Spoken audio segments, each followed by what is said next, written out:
ఇంకొద్ది నిమిషాల్లో exit polls ఫలితాలు రిలీజ్ కాబోతున్నాయి. అయితే ఆంధ్రప్రదేశ్లో అందరూ ఉత్కంఠగా ఆసక్తిగా ఎదురుచూస్తున్న ఒక నియోజకవర్గం ఉంది. అదే గుడివాడ.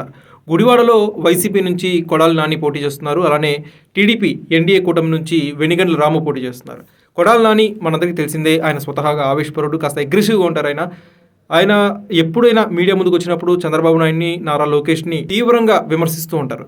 అయితే మరోపక్క ఎన్డీఏ అభ్యర్థి వెనిగండ్ల రాము స్వతహా కాస్త సౌమ్యుడిగా పేరు తెచ్చుకున్న అభ్యర్థి. ట్రెండ్స్ బట్టి చూస్తుంటే కొడాలి నానికి వెనిగండ్ల రాము చాలా పెద్ద పోటీ ఇచ్చారు అని చెప్పి విశ్లేషణలు వినిపిస్తున్నాయి. ఒక రకంగా కొడాలి నాని గుడివాడలో ఓడిపోతారేమో అని చెప్పి చాలామంది విశ్లేషిస్తున్నారు.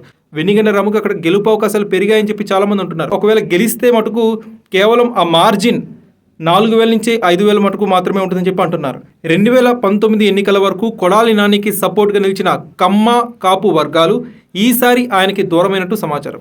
అయితే కొడాలి నాని మాత్రం తన గెలుపుపై ధీమా వ్యక్తం చేస్తున్నారు. తనకు కొంత శాతం ఓట్ బ్యాంక్ దూరమైనా కానీ బీసీ, ఎస్సీ, ఎస్టీ, మైనారిటీల ఓట్ బ్యాంక్ మట్టుకు తన వైపే ఉంది అని చెప్పి కొడాలి నాని బలంగా విశ్వసిస్తున్నారు. మరి కొడాలి నాని విజయానికి ఈ ఓట్ బ్యాంక్ ఒకటే సరిపోతుందా? కమ్మ కాపు ఓట్ బ్యాంక్ కనుక కొడాలి నానికి దూరం అయితే ఆయన గెలుపు అవకాశాలపై అతి తీవ్రంగా ప్రభావం పడే అవకాశం ఉంటుందా?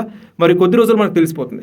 మరోపక్క వెనిగండ్ల రాము పరిస్థితి చూసినట్టయితే వెనిగండ్ల రాము హీజ్ ఎన్ఆర్ఐ. ఆయన వ్యాపారవేత్త, సాఫ్ట్వేర్ ఇండస్ట్రీలో ఆయన నిలదొక్కున్న వ్యాపారవేత్త.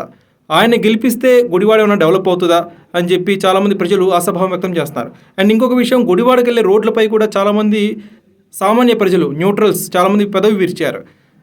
గుడివాడ రోడ్ల అంశం కూడా కొడాలి నానికి తీవ్ర ప్రతికూలతగా మారే అవకాశం ఉంది.